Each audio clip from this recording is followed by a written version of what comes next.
Good morning, good afternoon, and good evening. Welcome to the Dean's Forum here at SAIS Johns Hopkins University. I'm Kent Calder, our interim dean here at SAIS, and we're honored today to have a very special guest, Ambassador Juan José Gómez Camacho, currently serving as Mexico's ambassador to Canada, but has served in a range of diplomatic positions throughout the world. Recently also Mexico's ambassador to the United Nations. And prior to that, served in as ambassador in 3 of the most important regions in the world. He was in Singapore and other countries of Southeast Asia. Later, he served as head of mission to the European Union and ambassador to Belgium and Luxembourg, and to other international organizations in Geneva as well. And then finally, of course, in North America at that important post at the United Nations. I could go on and on about his experiences, but it's a real pleasure to have Ambassador Camacho with us. Welcome, Ambassador. If I might also call you Jose. Jose, yes, of course. Thank you very much for joining us. You have served in so many parts of the world.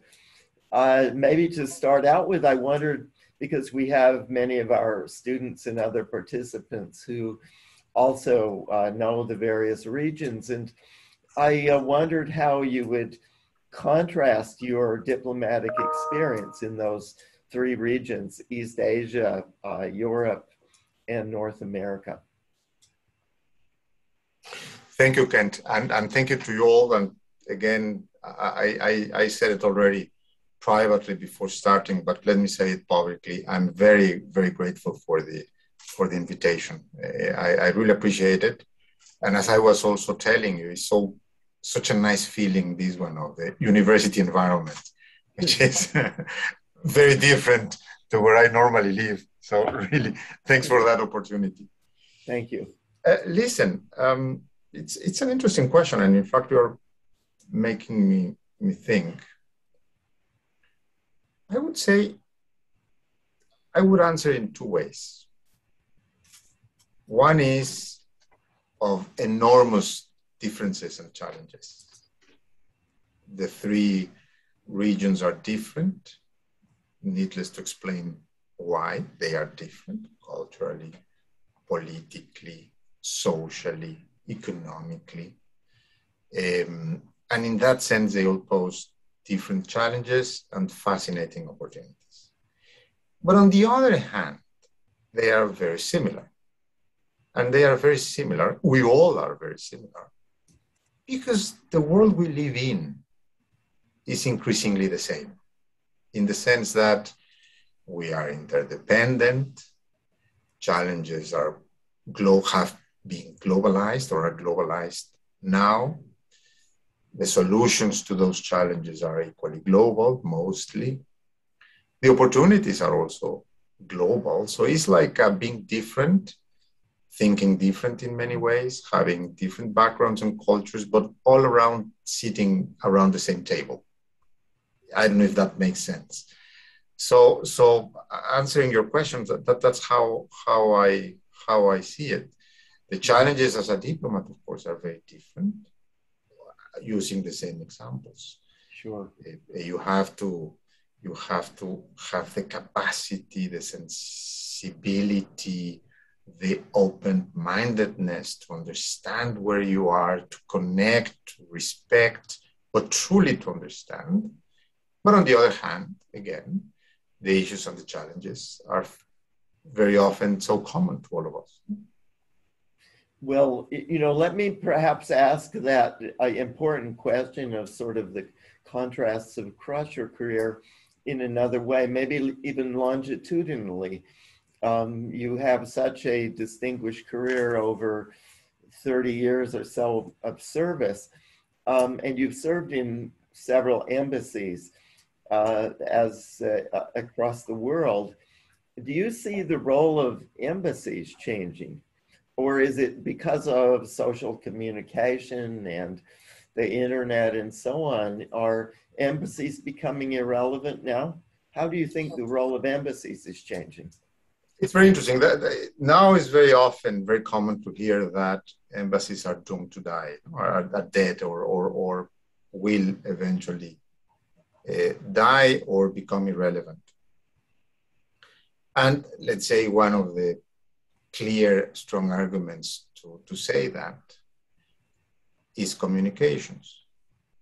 Before, we had this incredible capacity to communicate real time from wherever we are to whatever we want, has allowed capitals to connect to each other quicker, easily, without the need to go through embassies, and sometimes faster. So in that sense, you can argue that the role of embassies is less visible or less relevant.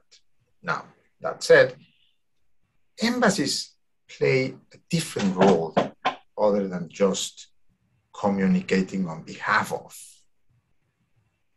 A diplomat is not only someone that, like a walking mailbox, that comes and says, Mexico City wants this, Mexico City believes that, we want you to do this or that. Diplomats become, or we are, I think,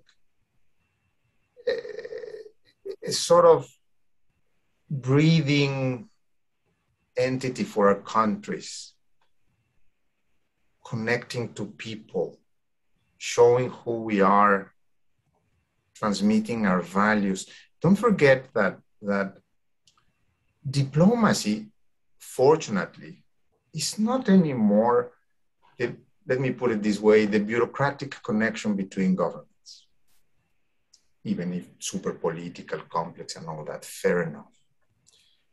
Diplomacy is way more, and is way more because relationships between countries are way more or far more than the institutional communication agreements and connection between two governments. Real relations between countries are the ones that are multifaceted, with many actors, society, businessmen, culture, artists, intellectuals, absolutely true government. And very often, increasingly, the role of diplomats in these contexts is more to create the conditions for that to happen. So when I'm in Canada, or I was in Brussels, or I was in Singapore, in addition to the institutional communication between the two countries, I spent so much time, and it's so fascinating, with grassroots organizations, with businessmen, with universities like now. And that role not only is not doomed to be reduced, but in fact is strengthening and increasingly becoming far more necessary. Again, the globalization and the connectivity that we all in society experience, with all the illnesses also of mass media, bad communication, fake news, stereotypes, prejudices, creates a very big challenge for us, diplomats, to influence that in the right way. So not at all is the answer, let's say. Well, it sounds from what you say as though really a particular type of diplomat is necessary, maybe a different sort of diplomat than, 20 years ago, 30, certainly if we think about the world of Metternich and so on, back to the 19th century Congress of Vienna, or even Bismarck, some of the classical eras. Diplomat, it sounds as though your functions are more multifaceted, more relating to to civil society or groups outside the government and so on. Is that right, or am I getting that one wrong? No, yeah. I mean, if you go back to the 19th century, 18th century, as you mentioned, foreign relations were an entirely different thing. They were very often like chess games, rational, controlled by the sovereign.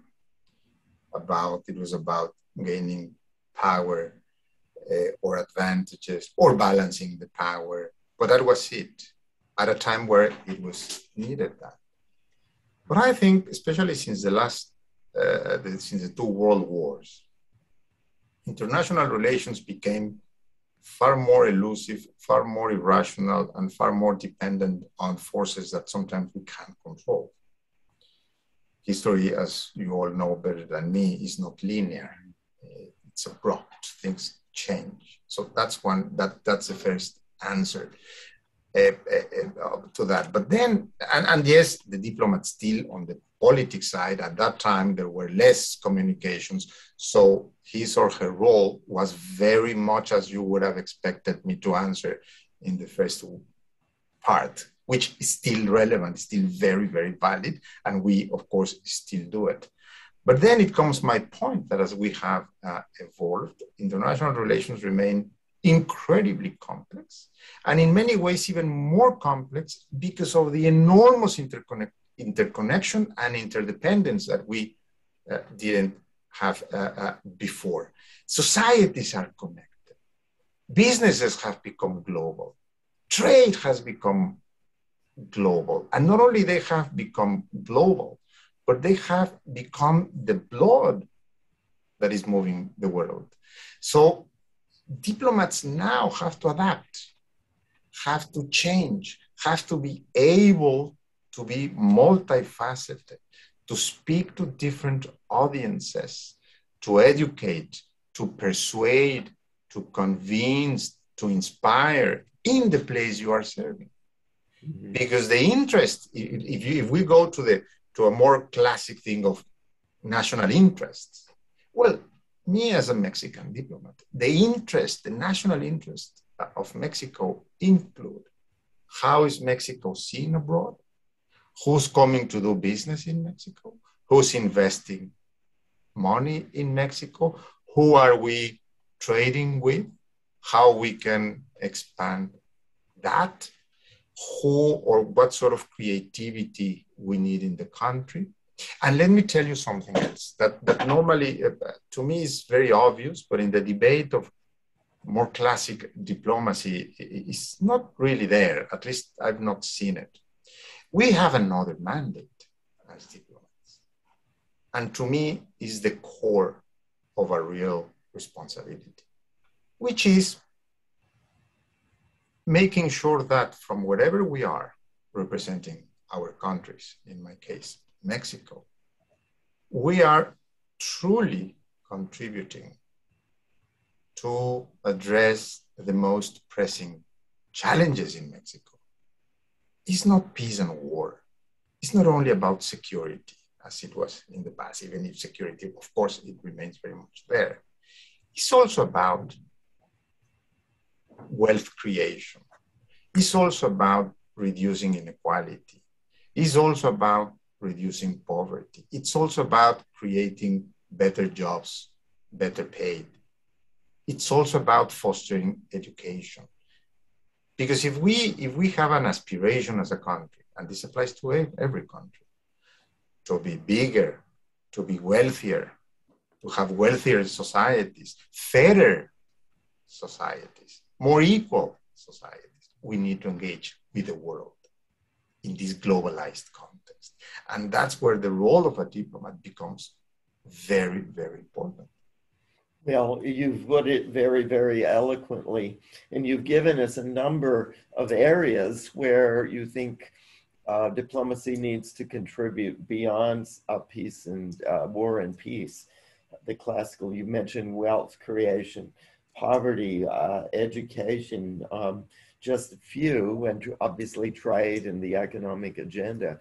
How would you, if you had to choose one, that you think really is a overwhelming priority today, which one would it be? Which one do you think is most important? In abstract, you mean globally? Well, in the abstract, or well, first in the abstract, but it obviously in a concrete sense as well.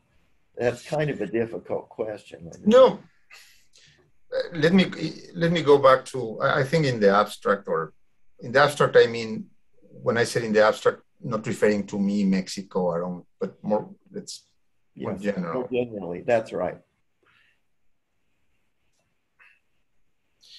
I think we are facing very pressing challenges. Now, just a caveat to what I'm going to say after.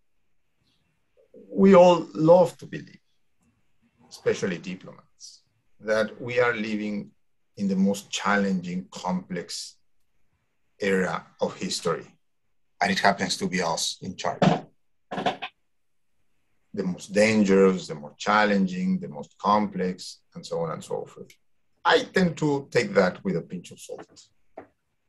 If you go back in history, we see that at their specific times or a point in time, the challenges that we saw in the past were very dangerous, very complex, and many led to far worse than we can experience now. Okay, that said, we are living certainly in very complex challenges. And I see two or three that we need to make sure that we can address. So back to the notion of how am I contributing as a diplomat to my nations, to my own country's well-being and improvement and bettering, we need to address. I may sound repetitive with things you might have heard before, but inequality. To me, if we diplomats have no, or governments in doing diplomacy, don't have the capacity to reduce inequality, certainly between inside countries, but also between countries or amongst countries. The sort of polarization that we are seeing socially in many countries, especially Western democracies, exists amongst countries. And we need cooperation. We need to work together to solve many. So that has to be reduced. And you and I were talking at some point of self-interest and all that. I think is any way you want to see it, either because you think is the right thing to do, which I believe it's the case, but also if you want to see it just from a purely self-interest point of view, we have to address that. That's number one. Number two, there are enormous, many challenges I could pick up, but one is climate change. Climate is a threat if we keep going. If we don't do something about it and quick, next generations will truly suffer economically, socially, politically, and certainly security-wise. So no doubt. The other that I am so convinced, and the pandemic itself threw it in our face, is global health. The pandemic itself has become a massive, massive challenge and will stay with us for a long time. But the bigger picture of the pandemic is global health.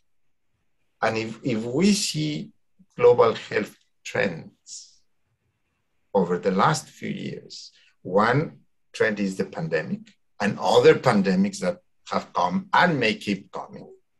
But then we see non-communicable diseases or chronic diseases or the lack of, together with this, the lack of universal health care and the impact these trends are having in society and in national economies. Mm-hmm. So if you want me to focus on some, are these, and these are crucial if we really want to be able to have, it sounds romantic, but I believe in it, a better world. You know, I'm delighted that you are mentioning those three: inequality, climate change, and global health, because as SAIS, as you know, is moving to Pennsylvania Avenue in just less than 2 years. And those are certainly issues that Johns Hopkins University, and within it, of course, SAIS itself, are paying a lot of attention to. Global health, certainly climate change. We have a major cluster of programs that also that relate to that. I might just note to our audience that we have, the ambassador has agreed to deal with questions, and we look forward to a dialogue with the audience more generally. And if people would like to put in questions, please send them in to the Q&A function. Please do send in questions, and we look forward to dealing with those. We do have one to start out with that I might just mention as people are beginning to ask their questions. There was an issue of land borders between, of course, across North America, and what Mexico's policies are with respect to those, and if you see any prospect of change. We understand that you're speaking in your personal capacity in our discussion today. Look, I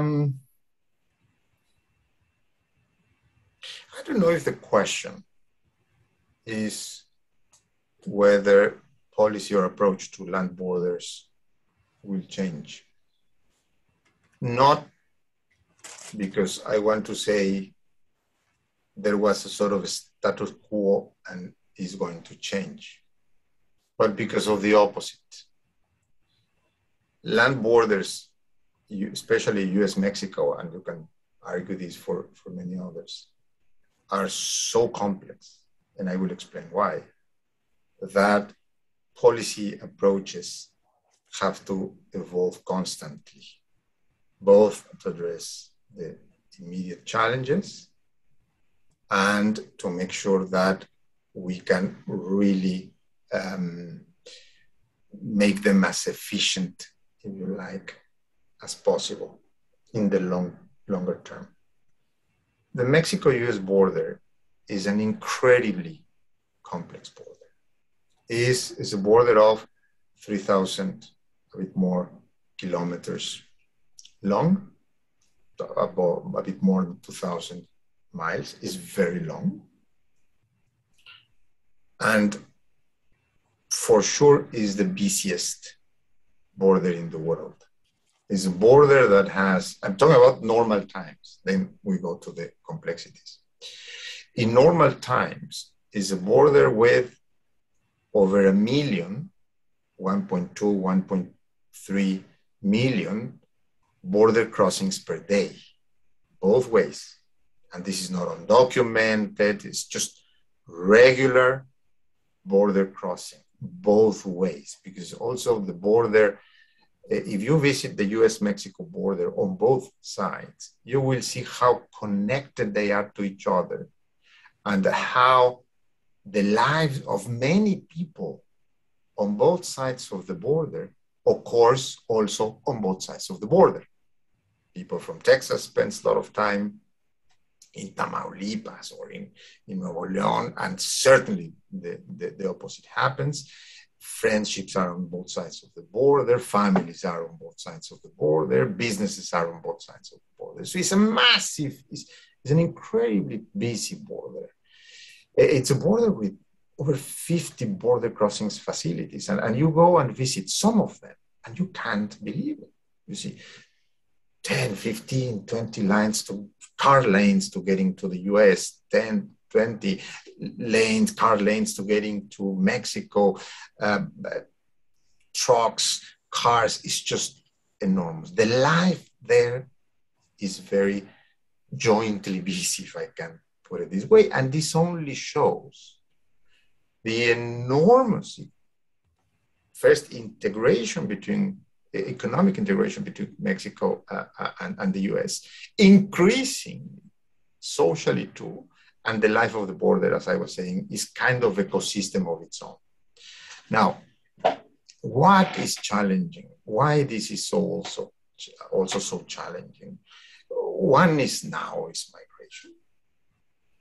Mexico has been for a lot of time the largest migration corridor in the world.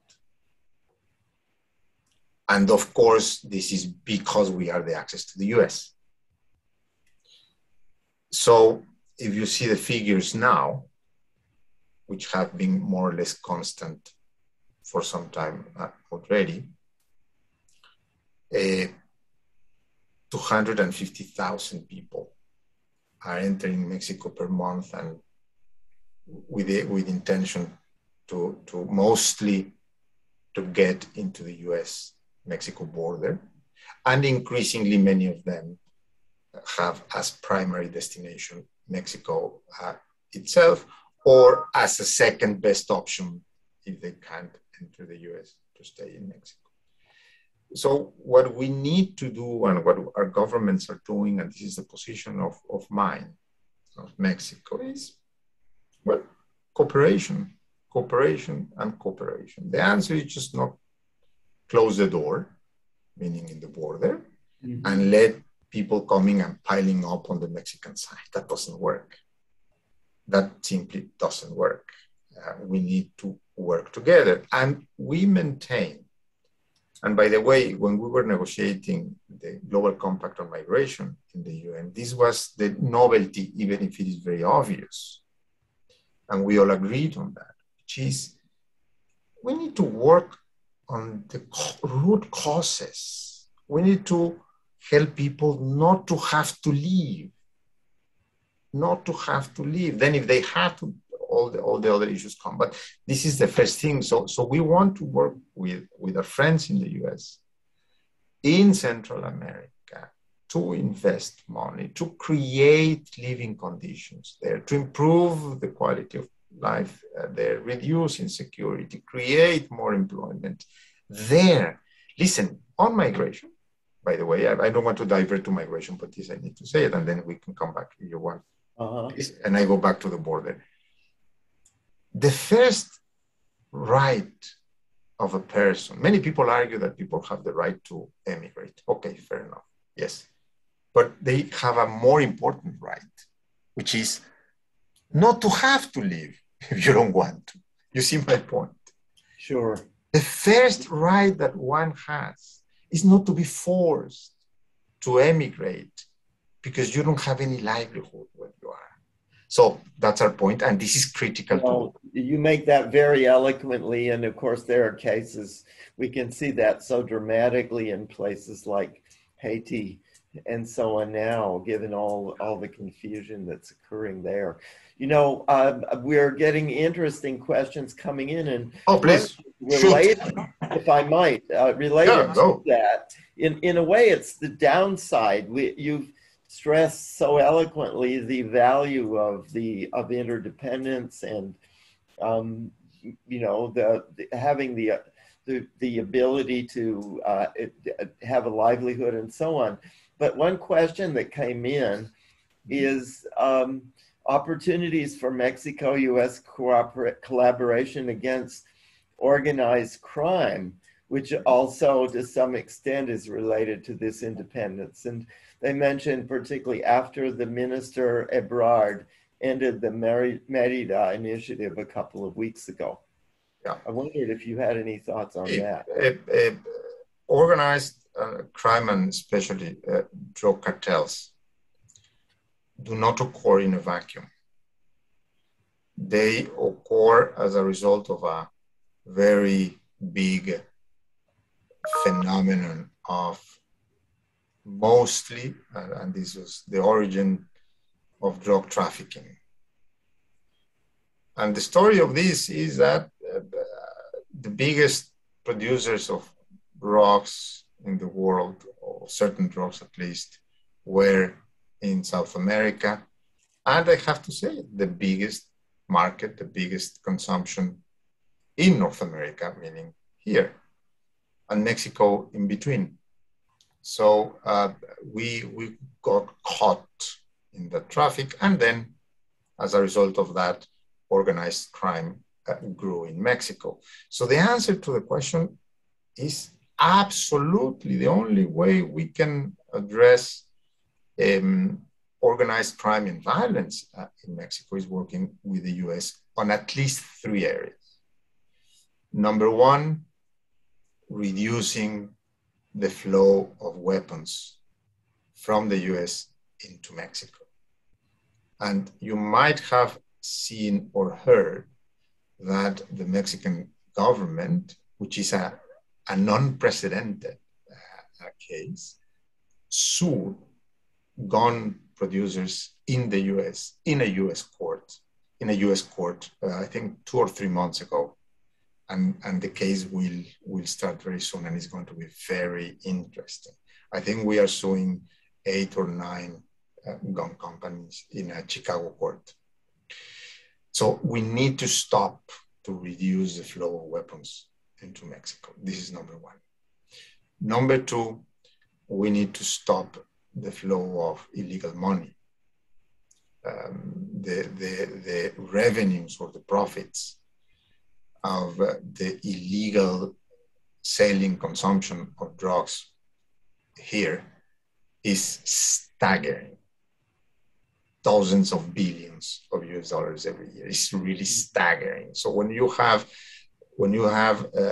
organizations that have access to this amount of money and this amount of high caliber weapons, it's very difficult to fight them. Third, drug consumption itself.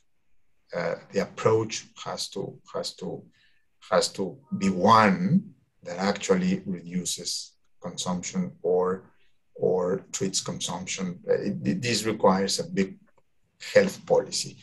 The Mérida Plan, more than is ended, as Minister Ebrard announced, not because we don't want to work, but because we want something more effective, more efficient,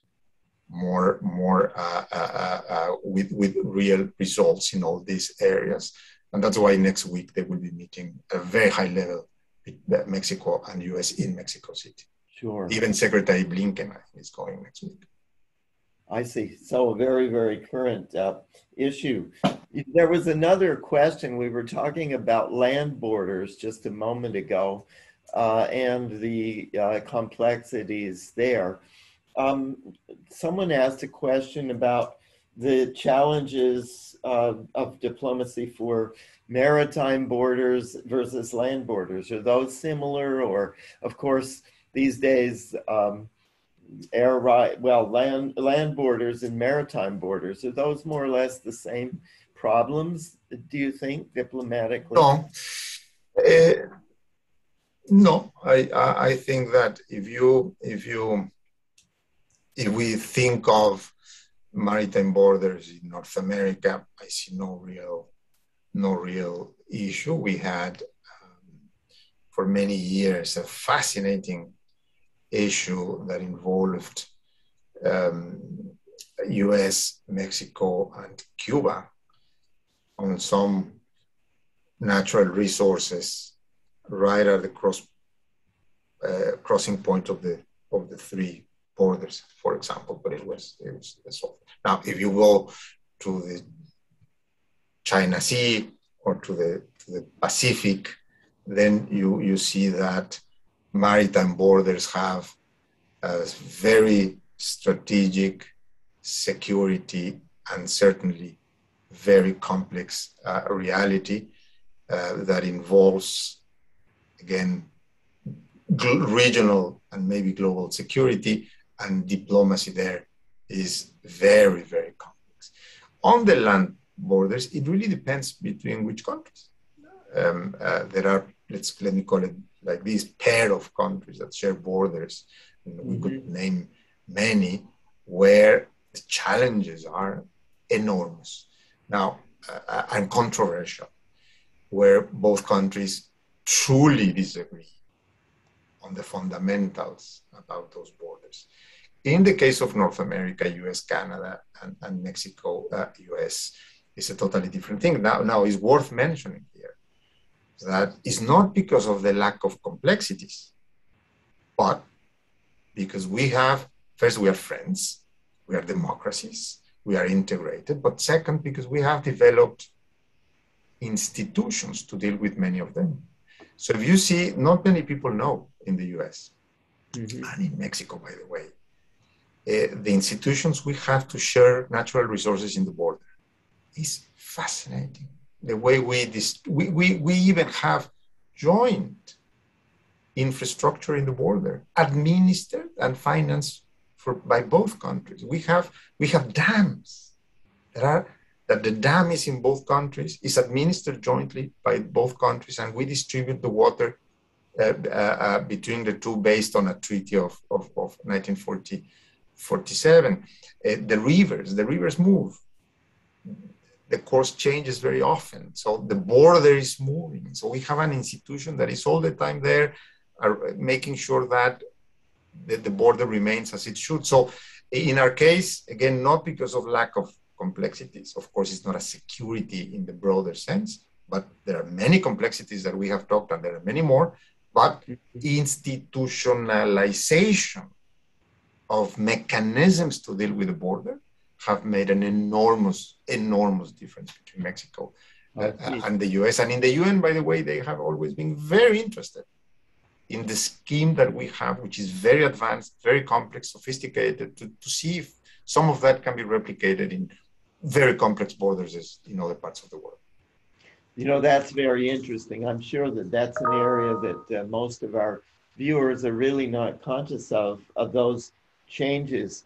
We talked earlier to move to another subject that's provoked quite a bit of interest among our viewers. We were talking earlier about embassies, and one viewer was asking, how would you compare, you mentioned the challenges of modern diplomacy in the global age and how it's broadening, and you have to deal with a much broader range of social actors. And the questioner was asking, how would you compare the capabilities of career appointees versus political appointees? And well, that's out of a US background. Maybe the situation isn't the same in Mexico. But is there a difference in terms of their capabilities of responding to this new world that's emerging? No doubt. It's a very interesting question, and one that is constantly asked, debated within foreign services, especially career diplomats that very often feel negatively about this. No, I think it's very, in general, I think it's very positive. First thing, career diplomats, some are very good, some are not so good, some of us. That's human nature. As any other public servant, you can find extraordinary ones and less extraordinary ones. So and in political appointees, it happens exactly the same. Yeah, exactly. Again, human nature. That's number one. Sure. But second, on the skills and the background, I have always believed that in certain parts, postings, a politician, for example, or a real businessman have skills and sensitivities that very often career lack. Because don't forget that career diplomacy, let's call it this way, foreign services, we have genes, that there is a DNA within every foreign service. And it's an old DNA that on the one hand, old meaning old, let alone in Europe. No, you see the French diplomacy, the British diplomacy, the English, the Italian diplomacy, but even US or Mexico, it goes back to 100 years. So there is a DNA that has been conformed slowly but surely by history, by the experiences that at each point in time we have faced as nations. So on the one hand, this powerful DNA that we have, and by the way, when we join the foreign service, it's as everywhere, career, it's as if these genes are immediately injected into our veins. We absorb them and we are that. That's the beauty of institutions. Mm. So you have, on the one hand, the power, the background, the knowledge, the accumulated experience to act. But on the other, you might also be, as an institution, more refractive to change, less open to do things differently, to approach things differently. So very often, I've seen in our own embassies, when you have in places, let's say Latin America, which are very political, have lots of particularities, I've seen Mexican politicians turned into ambassadors, together with the career people, staff that understand where's the kitchen and how to cook, doing phenomenal joint work. So I have no prejudice against political appointees. I think they very often are necessary. I think that they can do phenomenal work. Again, as much as we diplomats, career diplomats can or don't. We also, because of what I was explaining. So I have no problem there. And I always have thought also that we as career get new good contributions, let's say, to this DNA that we have. It becomes a real force of change. So I've seen people doing remarkable things, appointed as political, and also the presidents, and that's why they are the presidents. They have the right and the power, legally as it should, to appoint whoever they think is best. Thank you very much.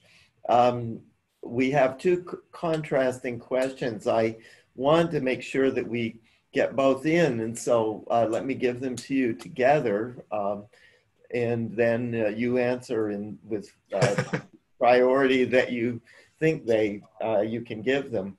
The first one actually has to do with your early experiences in Southeast Asia, ambassador in Singapore and so on, and of course, very recently, and even in fact in this last week, we've seen the intensification of the Quad as a diplomatic vehicle in the Pacific.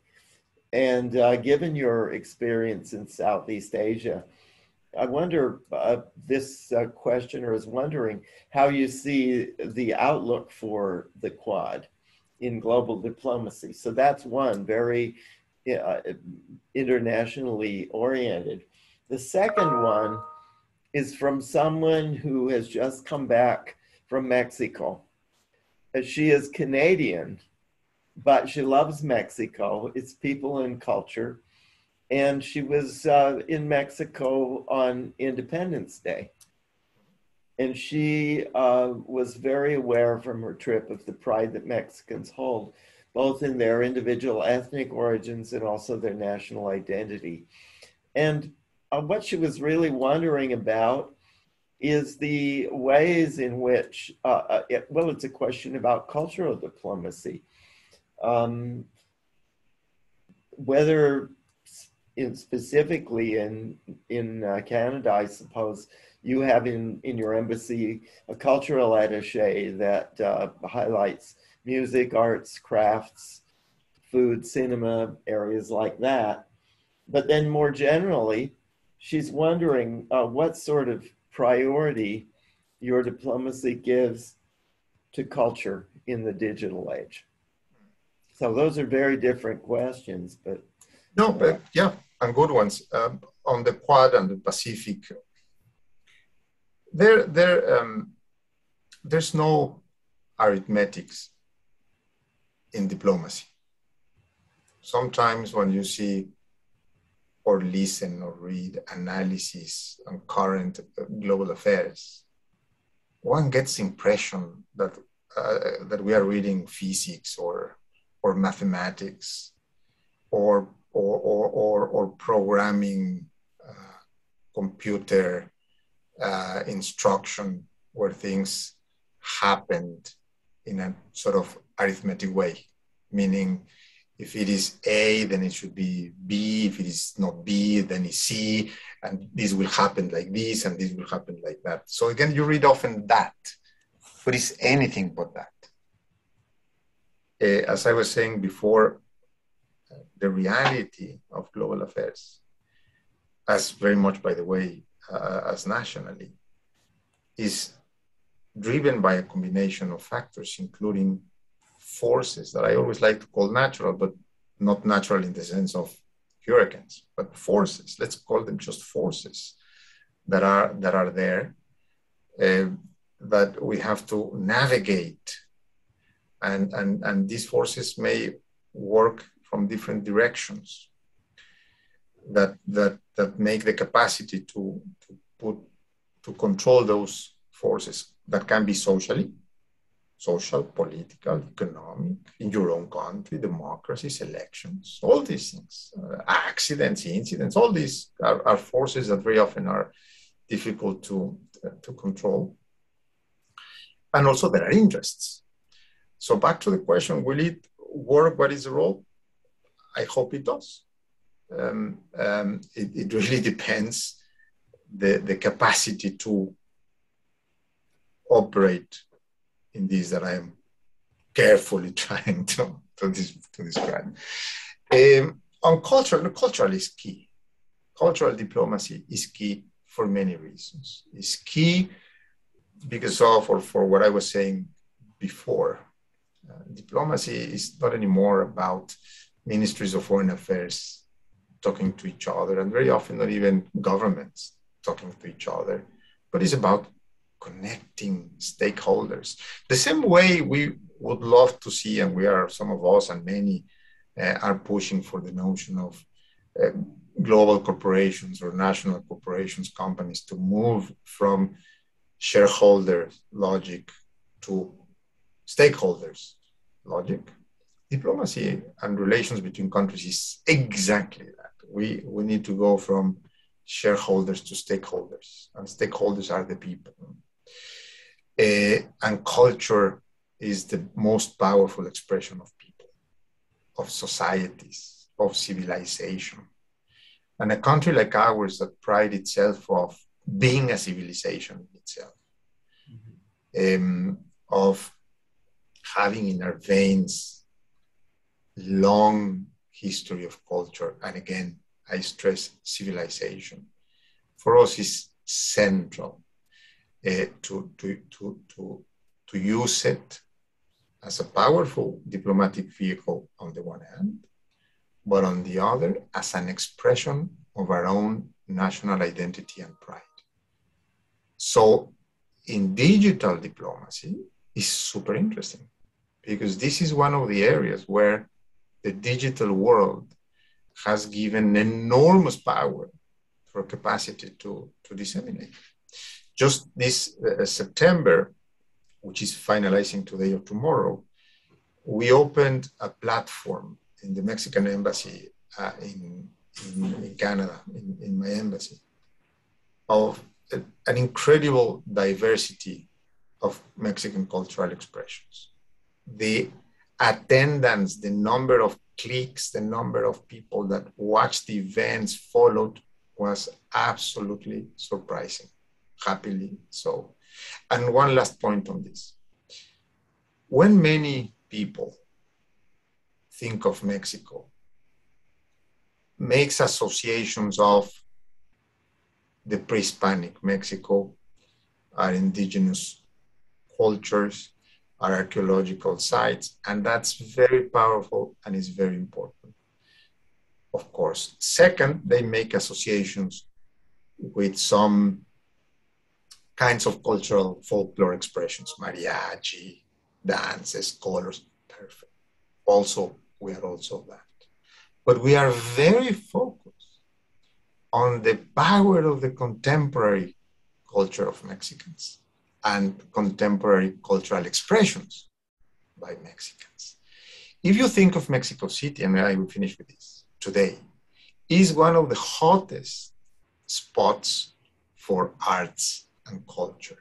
The amount of young artists from all over the world that are moving to Mexico City, to Guadalajara, to do arts.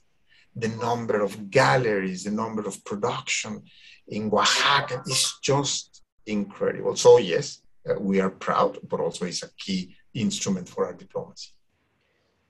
Thank you, Ambassador, for really such an eloquent discussion of a broad range of issues.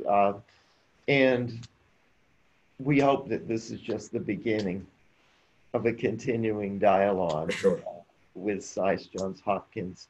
Thank you again so much for joining us today. Thank you so much for the invitation, Kent. It's a pleasure. Good to see you.